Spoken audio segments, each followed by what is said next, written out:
नमस्कार प्यारे साथियों, मैं आपका अपना गोविंद कुमार नागर A to Z study channel पर आपका स्वागत करता हूं।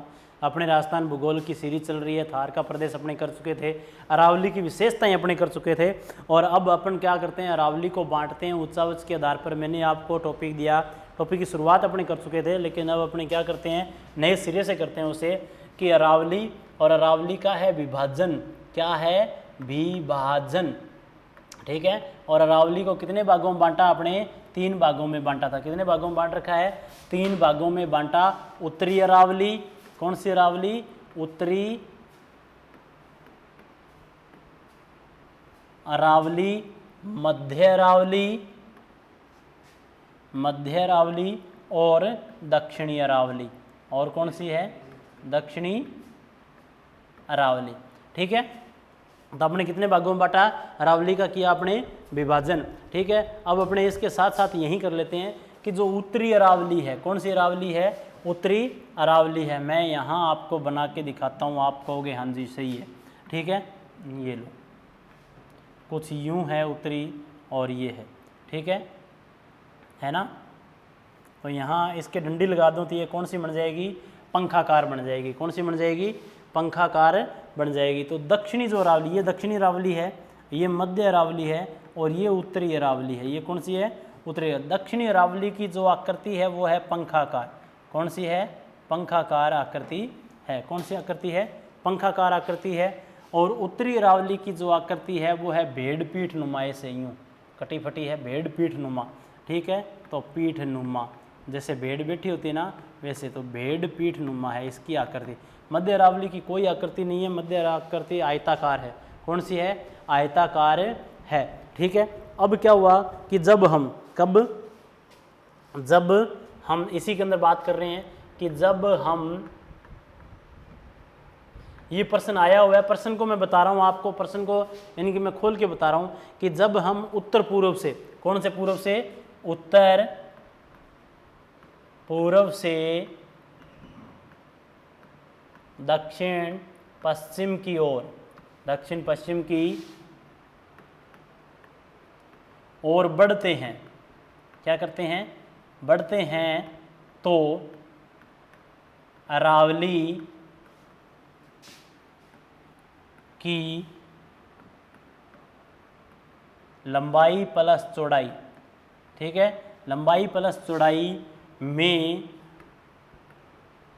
क्या परिवर्तन होता है? क्या परिवर्तन होता है या क्या प्रभाव होता है? ठीक है। तो जब हम उत्तर पूर्व से, ठीक है, तो देखना ये है उत्तर, ये है पूर्व, ये है दक्षिण और ये है पश्चिम। ठीक है। तो अरावली यूं है। ठीक है। तो ये कहते हैं कि उत्तर पूर्व से दक्षिण पश्चिम की ओर बढ़ते हैं, इस दिशा में दक्षिण पश्चिम, और ये है उत्तर पूर्व। तो उत्तर पूर्व की ओर बढ़ते हैं तो क्या होता है? उत्तर पूर्व की ओर बढ़ते हैं तो उत्तर पूर्व से दक्षिण पश्चिम की ओर बढ़ते हैं तो क्या होता है? अरावली की लंबाई, ऊंचाई थी यहाँ, ऊंचाई व चौड़ाई बढ़ती है। प्यारे साथियों याद रखना, चौड़ाई क्या होती है? बढ़ती है। ठीक है। ये प्रश्न आया हुआ था और बड़ा शानदार और मान लो कि दिमाग घुमाऊ क्वेश्चन था और ज़बरदस्त क्वेश्चन था, यानी कि जिसने बहुत बढ़िया अरावली को पढ़ा वो बता सकता था। ठीक है। तो अरावली के जब हम उत्तर पूर्व से दक्षिण पश्चिम की ओर जाते हैं, यहाँ से मैं इधर आता हूँ, यानी कि सिक्कर और झुंझुनू की तरफ से मैं सिरोही की तरफ जाता हूँ, तो अरावली की ऊंचाई और चौड़ाई क्या होती चली जाती है? बढ़ती जाती है। देखना आप। ठीक है। यहाँ देखो,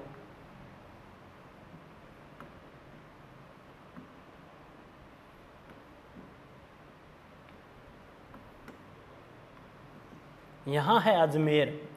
कौन सा है? अजमेर। और यहाँ है उदयपुर। यहाँ कौन सा है? उदयपुर। ठीक है। और यहाँ है सिरोही और ये है जयपुर और झुंझुनू, और कौन सा है? सॉरी, सिक्कर प्लस झुंझुनू। ठीक है। अब देखना, तो सर्वाधिक जो अरावली का विस्तार है, अरावली का सर्वाधिक जो विस्तार है यानी कि सर्वाधिक चौड़ी अरावली है वो उदयपुर में, कहाँ पर है, और सर्वाधिक संकीर्ण कहाँ पर है, अजमेर में। तो इसका मतलब ये हुआ कि जैसे जैसे मैं क्या करता हूँ, दक्षिण, ये पश्चिम और ये दक्षिण और ये उत्तर और ये पूर्व, तो मैं उत्तर पूर्व से दक्षिण पश्चिम की ओर आता हूँ तो अरावली की क्या होती है, चौड़ाई बढ़ती जाती है, और यहाँ पर उत्तर पूर्व में अरावली की चौड़ाई क्या है, कम है। बात आई ऊंचाई की, तो सर्वाधिक ऊंची चोटियाँ कहाँ पर है, दक्षिणी अरावली में। कहाँ पर है, दक्षिण अरावली में। गुरु शिखर हो गया, शेर हो गया, दिलवाड़ा होगी, ठीक है, ऐसी बहुत सी चोटियाँ, ठीक है। और सबसे कम जो ऊंचाइयाँ हैं वो कहाँ पर हैं, उत्तरी अरावली में। मध्य अरावली में भी कम ही है, ज़्यादा उतनी ऊंची नहीं है, ठीक है, लेकिन उत्तरी अरावली में ऊंचाइयाँ कम मानी जाती हैं, ठीक है। आई बात समझे, ठीक है, आई क्या, ठीक है, आई होगी। चलो क्वेश्चन बनाते हैं। तो क्वेश्चन ये है मेरे प्यारे साथियों कि न्यूनतम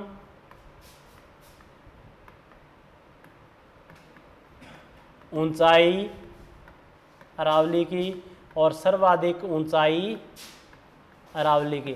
तो न्यूनतम ऊंचाई अरावली की है वो है जयपुर में। कहाँ पर है, न्यूनतम, और सर्वाधिक ऊंचाई है सिरोही में। कहाँ पर है, सिरोही में, ठीक है। उसी के बाद में सर्वाधिक विस्तार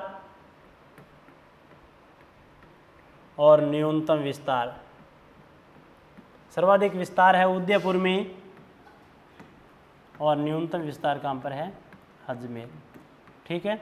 ये मिलान वाले में पूछा गया था क्वेश्चन एक, ठीक है, ये मिलान वाले में क्या हुआ था, क्वेश्चन पूछा गया था और अच्छा क्वेश्चन था, ठीक है। आगे चलते हैं। अब अपने क्या करते हैं, एक एक अरावली को बांटते हैं, एक एक अरावली की तरफ चलते हैं, ठीक है। तो सबसे पहले मैं बात कर रहा हूँ उत्तरी अरावली की। किसकी बात कर रहा हूँ, उत्तरी अरावली। उत्तरी अरावली की बात कर रहा हूँ। किसकी बात कर रहा हूँ, उत्तरी अरावली की बात कर रहा हूँ। तो प्रमुख रूप से उत्तरी अरावली प्रमुख रूप से जयपुर में, प्लस दौसा में, प्लस अलवर में, अलवर, और प्रभावित करती है सीकर को और झुंझुनू को भी, बराबर जयपुर संभाग। बराबर क्या हो गया, जयपुर संभाग हो गया मेरे प्यारे साथियों। यानी कि जयपुर संभाग में ये 5 ही जिले हैं। कितने जिले हैं, 5 जिले हैं जो कहाँ पर आते हैं, उत्तरी अरावली में आते हैं। आई दिमाग में क्या, हाँ, ठीक है। चलो चलते हैं कि उत्तरी अरावली की सबसे ऊंची चोटियाँ। तो उत्तरी अरावली की ऊंची चोटी है रघुनाथगढ़। कौन सी है, रघुनाथगढ़ है, रघुनाथगढ़ है। 1055 मीटर ऊंची है। कितनी है, 1055 मीटर ऊंची है। तो उत्तरी अरावली की सबसे ऊंची चोटी कौन सी है, रघुनाथगढ़ है। कितनी है, कितनी है, हाँ, 1055 मीटर ऊंची है। दूसरी ऊंची चोटी कौन सी है, दूसरी ऊंची चोटी है भैरांच। कौन सी है, भैरांच है। कौन सी है, भैरांच है। और जो भैरांच है ऊंची चोटी वो है अलवर में। कहाँ पर है, अलवर में। ये सीकर में है। ये कहाँ पर है, सीकर में, अलवर में। और 792 मीटर ऊंची है। कितनी मीटर ऊंची है, भैरांच 792 मीटर ऊंची है, ठीक है, 792 मीटर ऊंची है, ठीक है। ये तीसरी ऊंची चोटी है, ठीक है। दूसरी ऊंची चोटी मैं यहाँ लिख देता हूँ, दूसरी ऊंची चोटी, दूसरी ऊंची चोटी, ठीक है, खो है मेरे प्यारे साथियों। कौन सी है, खो, वो जयपुर में है। कहाँ पर है, जयपुर में, और 920 मीटर ऊंची है, ठीक है, हाँ। दूसरी ऊंची चोटी कौन सी है, खो है, जयपुर में। तीसरी ऊंची चोटी कौन सी है, भैरांच है, अलवर में, 792 मीटर ऊंची है। उत्तरी अरावली की सबसे ऊंची चोटी कौन सी है, रघुनाथगढ़ है। दूसरी ऊंची चोटी खो है, और तीसरी ऊंची चोटी कौन सी है, भैरांच है, ठीक है। इसके अलावा अन्य चोटियां, कौन सी चोटियां, अन्य चोटियां, ठीक है। अन्य चोटियों की मैं बात कर रहा हूं। अन्य चोटियों में है बरवाड़ा, बरवाड़ा, और बरवाड़ा है जयपुर में। कहाँ पर है, जयपुर में है बरवाड़ा। और बरवाड़ा कहाँ पर है, जयपुर में है। 786 मीटर ऊंची है। कितनी मीटर ऊंची है, 786 मीटर ऊंची है। अन्य चोटियों की बात कर रहा हूँ, बरवाड़ा, और बरवाड़ा कहाँ पर है? जयपुर में है। एक और है बाबाई, कौन सी है? बाबाई। बाबाई जो किससे खेलती थी? झुंझुनू से खेलती थी, तो झुंझुनू में है। कहाँ पर है? झुंझुनू में। कहाँ पर है? झुंझुनू में। ठीक है, बरवाड़ा, जयपुर, बाबाई, झुंझुनू में। और कितनी है? 780 है, लगभग कितनी है? 780 मीटर ऊंची है। ठीक है, और अन्य चोटियों की बात कर रहा हूँ मैं, बैराठ, कौन सी है? बैराठ। बैराठ है जयपुर में, जयपुर में, और 704 मीटर ऊंची है। कितने मीटर ऊंची है? 704 मीटर ऊंची है। ठीक है, वो इधर लिख दिया मैंने। ठीक है, तो उत्तरी अरावली, और उत्तरी अरावली मुख्य रूप से जयपुर, दौसा, अलवर, और प्रभावित किसको करती है? सीकर को और जयपुर को करती है। ठीक है, रघुनाथगढ़ 1055 मीटर ऊंचा है, बैराठ, अलवर, ठीक है, और खो नागौरिया 920, ठीक है, और अन्य चोटियां बरवाड़ा, जयपुर 786, और बाबाई, झुंझुनू 780, और बैराठ कितनी है? 704 मीटर ऊंची है। दूसरी अरावली की बात करते हैं। कौन सी अरावली की बात करते हैं? दूसरी अरावली की बात करते हैं। और दूसरी अरावली जो है उसका नाम क्या है? ठीक है, हाँ, एक बात और कर लेते हैं यहाँ अपने साथ साथ में। उत्तरी अरावली और उत्तरी अरावली के दर्रे, उत्तरी अरावली और उत्तरी अरावली, और उत्तरी अरावली में क्या हैं? दर्रे। तो मेरे प्यारे साथियों, उत्तरी अरावली में दर्रे हैं ही नहीं। ठीक है, उत्तरी अरावली में क्या नहीं है? दर्रे है ही नहीं। याद रखोगे, उत्तरी अरावली में दर्रे है ही नहीं। ठीक है, ठीक है, शाबाश। चलते हैं आगे। मध्य अरावली की बात कर रहा हूँ। कौन सी अरावली की बात कर रहा हूँ? मध्य अरावली की बात कर रहा हूँ। तो मध्य अरावली, मध्य अरावली, ठीक है, तो मध्य अरावली। अच्छा, इसका आप स्क्रीनशॉट ले लो एक बार।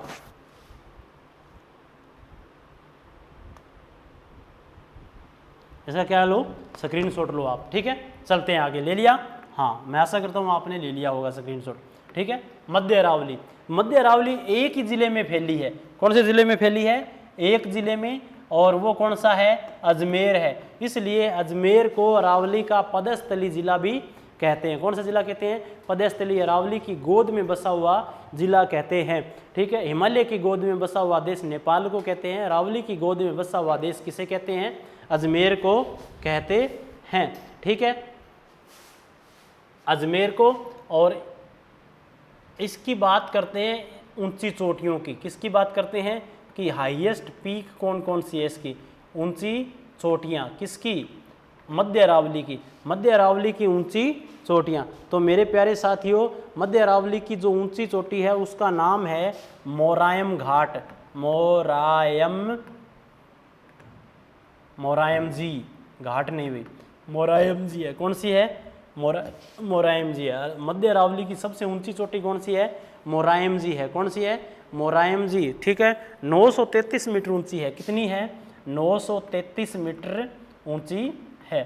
ठीक है, दूसरी ऊंची चोटी कौन सी है? पहली तो कौन सी है? मोरायम जी है, जिसे आप कई किताबों में मेरिया जी भी के नाम से भी संबोधित किया गया, मेरिया जी के नाम से। ठीक है, तो मोरायम जी, मेरिया जी। ठीक है, दूसरी ऊंची चोटी कौन सी है? दूसरी ऊंची चोटी है मेरे प्यारे साथियों तारागढ़। कौन सी है? तारागढ़ है। ठीक है, दूसरी ऊंची चोटी कौन सी है? तारागढ़ है। कौन सी है? तारागढ़ है। 870 मीटर ऊंची है। कितनी है? 870 मीटर ऊंची है। और एक किताब है उसके अंदर 873 मीटर दिया हुआ है, तो मैं दोनों ही यहाँ लिख देता हूँ कि दूसरी ऊंची चोटी कौन सी है? तारागढ़ है, 870 मीटर। और उसकी ऊंचाई एक बुक और है जो आपकी कंपटीशन गाइड है उसके अंदर है, और 870 मीटर है। तीसरी चोटी की बात कर रहा हूँ। तीसरी चोटी है नाग पहाड़। कौन सी है? नाग पहाड़। नाग पहाड़। ठीक है, नाग पहाड़ पुष्कर के अंदर है। अब इनके जिले पूछने की जरूरत नहीं है आपको कि आप कहोगे जी मोरायम जी कौन से जिले में है, तो क्योंकि मध्य अरावली तो एक ही जिले में फैली हुई है ना, तो अजमेर में है। कहाँ पर है? अजमेर में।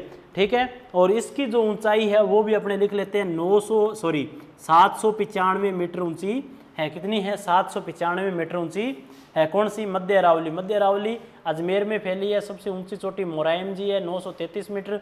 सेकंड है जो तारागढ़ है, 870 मीटर है, लेकिन एक बुक कहती है 873, तो अपने दोनों याद कर लेते हैं। तीसरी ऊंची चोटी नागपाड़ है, 795 मीटर ऊंची है। अब आप इसका क्या कर सकते हो, स्क्रीनशॉट ले सकते हो।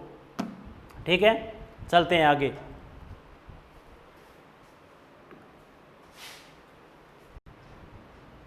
मध्य अरावली और मध्य अरावली के मैं खनिजों की बात कर रहा हूं।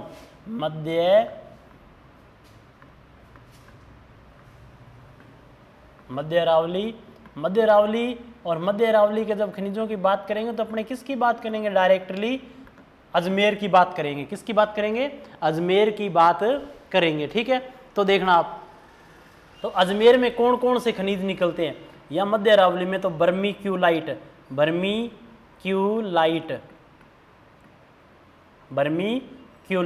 ठीक है, क्वार्टजाइट, ठीक है। आई बात समझ में, बर्मीक्यूलाइट, क्वार्टजाइट और क्यूलाइट, एक खनिज और है क्यूलाइट और फेल्सपार,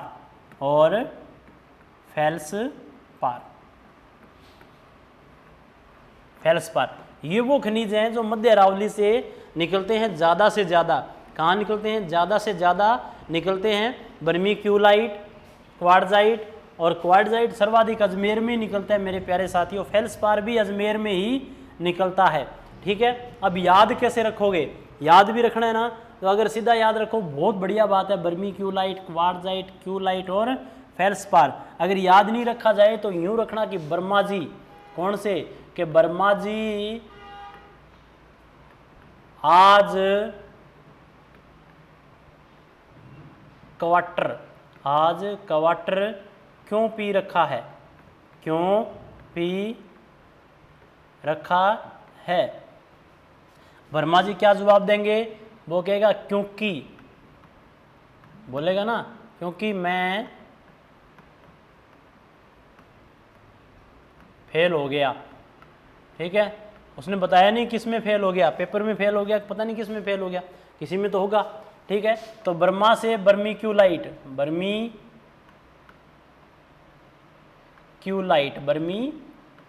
ठीक है जी। ठीक है, आज से अजमेर के खनिज हैं, किसके खनिज हैं, अजमेर बोले तो मध्य अरावली के। क्वार्ट से क्वार्टजाइट है ना, क्वार्टजाइट या क्वार्टजाइट, ठीक है, क्यों से क्यूलाइट, ठीक है, और फेल से फेल्सपार, ठीक है। यूं याद रखना। एक चीज और याद रखना आप, यहां मैं यूं कह रहा हूं फेल्सपार, और एक और है फर्लोसपार, ठीक है। फेल्सपार तो निकलता है अजमेर में, कहाँ निकलता है, अजमेर में, और फर्लोसपार निकलता है डूंगरपुर में। कहाँ पर निकलता है, डूंगरपुर में। फर्लोसपार निकलता है डूंगरपुर में, फेल्सपार निकलता है कहाँ पर, अजमेर में। ठीक है, तो याद रखना, अगर याद नहीं रखा जाए तो यूं याद रखना कि आज फेल हुआ हूं और कल डांगर किस पे बांधूंगा, फ्लोर पे बांधूंगा, फ्लोर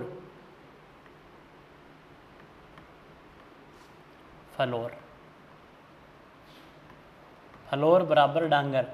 ठीक है, डांगर बोले तो पशुओं को किस पे बांधेंगे, अपने फ्लोर पे बांधेंगे आज। ठीक है, क्योंकि इतने वीआईपी है ना अपने। ठीक है, आई बात समझ में। चलते हैं आगे चलते हैं मेरे साथियों। मध्य अरावली के दर्रों की बात कर रहा हूं मैं, किसकी बात कर रहा हूं, मध्य अरावली के दर्रे। मध्य अरावली के दर्रे लगभग सारे के सारे किस में हैं, अजमेर में हैं। किस में हैं, अजमेर में। लेकिन एक अपवाद है, वो है बर दर्रा। कौन सा दर्रा है, बर दर्रा, और बर दर्रा कहाँ पर है, पाली में है। ये मात्र एक अपवाद है, और सारे के सारे दर्रे कहाँ पर हैं, अरावली में, अजमेर में हैं। जैसे सूरा घाट, कौन सा घाट है, सूरा घाट का दर्रा, शिव घाट का दर्रा, सूरा घाट, शिव घाट, ठीक है। अरनिया का दर्रा, ठीक है। सूरा घाट, शिव घाट, अरनिया का दर्रा, पाखेरिया का दर्रा, पाखेरिया का दर्रा। तो ये सभी के सभी दर्रे कहाँ पर हैं, अजमेर में हैं। ठीक है, तो एक और है पीपली का दर्रा। कौन सा दर्रा है? पीपली का दर्रा। ठीक है, ये सारे के सारे कहाँ पर हैं? अजमेर में हैं। कहाँ पर हैं? अजमेर में। और एकमात्र अपवाद कौन सा है? पीपली घाट का दर्रा है, सॉरी पाली का दर्रा बर जो है वो कहाँ पर है? अजमेर में न होकर कहाँ पर है? पाली में है। कहाँ पर है? पाली में। और अजमेर में क्या मिला? और अजमेर में क्या है? तो मेरे प्यारे साथियों, अजमेर में क्या निकलती है? अजमेर में पहाड़ी एरिया सर्वाधिक है। ठीक है, इसलिए अजमेर की एक मंडी है और मंडी का नाम है किशनगढ़ मंडी। कौन सी मंडी है? किशनगढ़ मंडी। वैसे सर्वाधिक जो संगमरमर है वो राजसमंद से निकलता है। सर्वाधिक संगमरमर राजस्थान का कहाँ से निकलता है? राजसमंद से निकलता है। लेकिन राजस्थान के अंदर एक अजमेर, अजमेर के अंदर किशनगढ़ है। किशनगढ़ को मंडी कहते हैं और मंडी किन सी कहते हैं? संगमरमर की मंडी। कौन सी? संगमरमर। तो राजस्थान की संगमरमर मंडी कौन सी है? किशनगढ़ है। कौन सी है? किशनगढ़ है। ठीक है, इतनी बढ़िया संगमरमर निकलती है तभी तो वहाँ संगमरमरे मूर्ति बनी है। कौन सी मूर्ति बनी है? संगमरमरे मूर्ति बनी हुई है, यानी कि चित्रशैली। कौन सी चित्रशैली? चित्रशैली। और कौन सी चित्रशैली विकसित हुई यहाँ? ठीक है, सबसे ज़्यादा सुंदर है। ठीक है, तो किशनगढ़ चित्रशैली। कौन सी चित्रशैली? किशनगढ़ चित्रशैली। कौन सी चित्रशैली है? किशनगढ़ चित्रशैली। इसे प्रकाश में कौन लेके आया? तो इसे प्रकाश में लेके आया फयाज अली। डॉक्टर फयाज अली जी जो थे वो इन्हें प्रकाश में लेकर आए। इस किशनगढ़ चित्रशैली का जो गोल्डन एज थी, यानी कि स्वर्ण युग, स्वर्ण युग जो था वो किसके शासनकाल का था? तो वो था सावंत सिंह के शासनकाल का। सावंत सिंह। और ये जो सावंत सिंह था वो नागरीदास के नाम से, किसके नाम से? नागरीदास के नाम से कविताएं लिखता था। ठीक है, यानी कि शायरी लिख तो मैनू दो। ठीक है, क्या लिखता था? शायरी लिखता था। इसकी थी एक प्रेयसी, यानी कि प्रेमिका। उस प्रेमिका का नाम क्या था? प्रेयसी। ठीक है, और इसका था एक चित्रकार, किसका? सावंत सिंह का। उसका नाम था निहाल चंद। क्या नाम था? निहाल चंद। इसने कहा, निहाल चंद ने कि इसका चित्र बना दे एक बढ़िया सा सुंदर सो। क्या बना दे?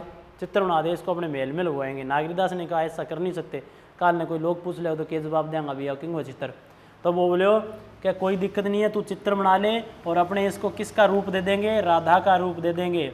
ठीक है, तो जो प्रेयसी थी उसे रूप किसका रूप दिया गया? राधा का रूप दिया गया और चित्र बना दिया। और चित्र किस नाम से फेमस हुआ? बणी ठणी के नाम से। बणी ठणी के नाम से चित्र बड़ा प्रसिद्ध हुआ। और इसे एरिक डिक्सन महोदय जो क्या थे इनके अपने